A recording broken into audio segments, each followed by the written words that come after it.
A high schooler who grabs an Alani and Celsius before a test may feel a rush of energy, motivation, and focus. But that same drink can also cause their heart rate to skyrocket, causing headaches and them becoming jittery. Today, I'm going to be discussing the pros and cons on if high schools should ban minors from drinking energy drinks on campus. This issue is obtained to everyone.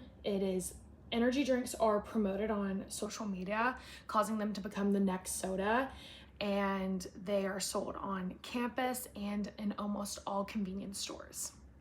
People who are pro-ban really focus on the health and mental status of minors ingesting such high amounts of caffeine. In almost all energy drinks, the amount of caffeine is 300 milligrams. This is triple the amount that the American Academy of Pediatrics has recommended for children. This total is 100 milligrams per day. So if a child is drinking 1 to 2 of these Alanis or Celsiuses, they are quadrupling the amount of caffeine that their body is supposed to intake. With having such high caffeine rates being ingested, this causes them to start.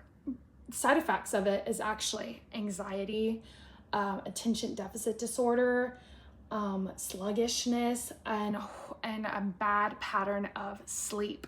Teachers and doctors have realized that once these drinks wear off in children's bodies, they become not attentive in class. It's kind of like they hit a high and then they drop, and they're tired, they're shaky, they have no energy, and it's just not healthy for their physical well-being and their mental well-being.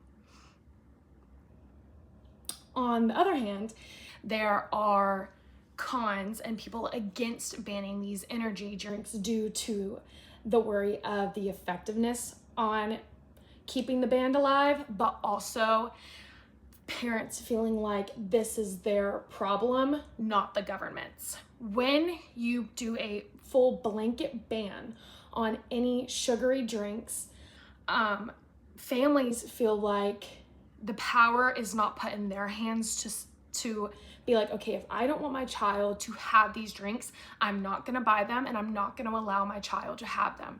They feel that that power is taken away if this ban is placed and put in the administrators' hands and in the government's, making it a freedom of choice issue.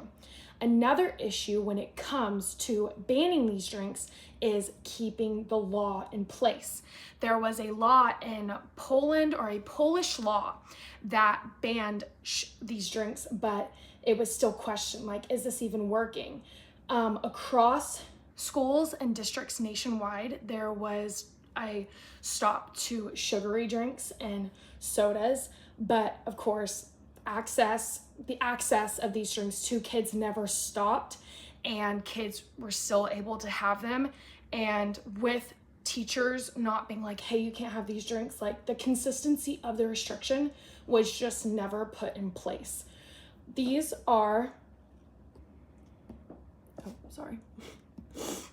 both the pros and cons of banning minors from drinking these energy drinks.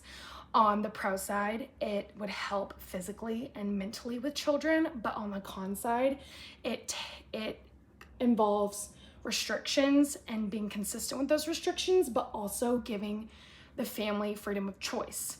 Today, I hope that the next time you see a minor drinking an energy drink, I hope you think of my pros and cons, and to remember that schools want the best for their children when it comes to health, but also to teach them that they have their freedom of choice. Thank you.